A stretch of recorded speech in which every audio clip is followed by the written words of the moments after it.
C'est un fonctionnaire de l'éducation nationale, donc qui a des missions éducatives et pédagogiques, qui a vocation à travailler au sein d'une équipe dans un établissement scolaire, un collège, un lycée, ça peut être un lycée professionnel avec ou sans internat, et donc qui, au sein de cette équipe composée d'enseignants, d'un assistant social scolaire, d'un médecin scolaire, d'assistants d'éducation, etc., piloté d'ailleurs par un chef d'établissement, il met en œuvre la politique éducative de l'établissement, il accompagne les élèves dans leur parcours scolaire et avec les enseignants, il contribue au bien-être des élèves en organisant le service de vie scolaire dans lequel travaillent ces fameux assistants d'éducation.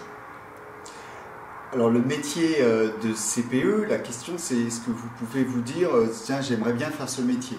C'est d'abord un métier évidemment d'abord d'éducation. Et si vous avez envie de faire un métier d'éducation, mais qui n'est pas un métier de prof devant les élèves, dans une classe, en enseignant qu'une seule discipline, peut-être que c'est le métier de CPE qui vous convient.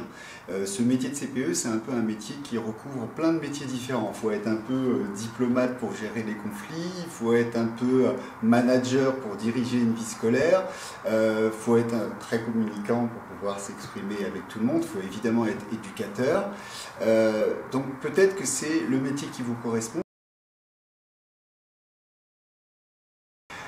Précisément, la formation, elle correspond à la diversité des compétences du métier de CPE. Sophia l'a précisé, le métier de CPE, c'est à la fois conduire et impulser la politique éducative de l'établissement, c'est faire le suivi des élèves, c'est un métier de relation, hein, donc mettre en relation les gens, et puis c'est aussi organiser la vie collective d'un établissement scolaire. Eh bien, on retrouve tout ça dans la formation.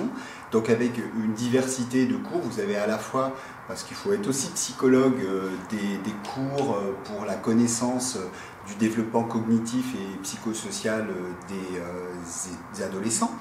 Vous avez communiqué, on vous apprend à communiquer, parce que ça s'apprend aussi, conduire un projet, diversité de choses, manager une vie scolaire, diriger une vie scolaire. Et puis ce qui est très important à comprendre, c'est que ce n'est pas une formation théorique, c'est une formation en alternance qui va alterner les temps à l'INSPE et les temps sur le terrain dans des établissements scolaires. Vous êtes en alternance pendant les 2 ans où on vous prépare au concours de CPE.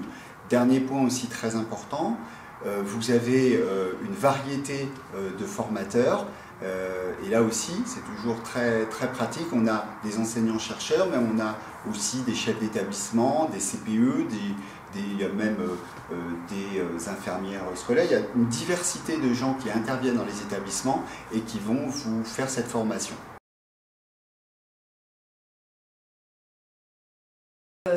Le concours de conseiller principal d'éducation est un concours difficile et donc il faut avoir un parcours qui vous permet de répondre aux exigences de la formation.